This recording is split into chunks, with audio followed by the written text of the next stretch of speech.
Hello every one, നമുക്കിന്ന് Paris വരെ പോയല്ലോ. അതെ, ഞാനും എൻ്റെ ഫ്രണ്ട്സും കൂടി ഇന്ന് പാരീസ് പോവാണ്. ഒരു ഗേൾസ് ട്രിപ്പ് എന്ന് വേണമെങ്കിൽ പറയാം. കുറേ നാളത്തെ ആഗ്രഹമാണ്. അത് ഞങ്ങളങ്ങ് നടത്തി. ഞങ്ങൾ വീട്ടിൽ നിന്ന് ഒരു 3 മണിയായപ്പോൾ ഇറങ്ങി. സാർബ്രുക്കൻ എന്ന സ്ഥലത്താണ് ഞങ്ങൾ ഫ്ലിക്സ് ബസ്സിനാണ് ഞങ്ങൾ പാരീസിലോട്ട് പോകുന്നത്. അപ്പോൾ സാർബ്രുക്കനിലെത്താൻ ഞങ്ങൾ ഡി ബി വിളിച്ച് സാർബ്രുക്കനിലെത്തി.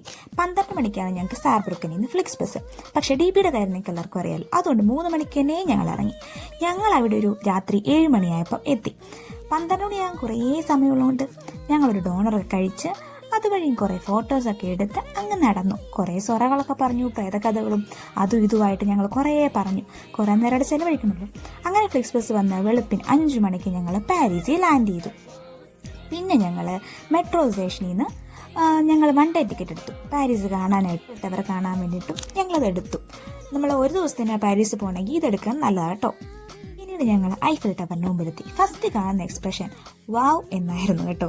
കാരണം നമ്മുടെ മനസ്സിൽ കണ്ട ഒരു ചിത്രം നമ്മൾ ആദ്യമായിട്ട് കാണുമ്പോൾ ഒരുതില്ലേ, അത് തന്നെ.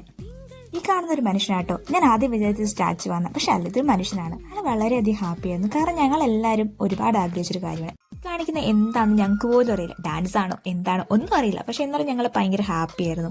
നല്ലൊരു മൊമെന്റ്സ് ആയിരുന്നു. ഇനി ഒരിക്കലും ഇതുപോലെ കിട്ടില്ല എന്നറിയാം. പക്ഷെ ഞങ്ങൾ ട്രൈ ചെയ്യും മാക്സിമം എപ്പോഴും ഒത്തുകൂടാനും ഇങ്ങനെ പോകാനും വേണ്ടിയിട്ട്. അവിടെ നിന്ന് കുറേ ഫോട്ടോസ് എടുത്തു. അവിടെ മൊത്തം കറങ്ങി. ആ ദിവസം മൊത്തം ഞങ്ങൾ അവിടെ സ്പെൻഡ് ചെയ്തു. പിന്നീട് രാത്രിയിൽ ലൈറ്റ് ഷോയും കണ്ടിട്ട് ഞങ്ങൾ രാത്രി തിരിച്ച് ജർമ്മനിയിലോട്ട് വന്നു. രാത്രി 12 ദിവസം രാവിലെ ഞങ്ങൾ അവിടെ ജർമ്മനി ഫ്ലിക്സ് ബസ്. ഇപ്പോൾ പോകാൻ പ്ലാൻ ചെയ്യുന്ന നിങ്ങളുടെ ഫ്രണ്ട്സിന് ഇത് അയച്ചു കൊടുക്കുക. സബ്സ്ക്രൈബ് ചെയ്യാൻ മറക്കല്ലേ. ശരി, എന്നാൽ നാളെ കാണാം.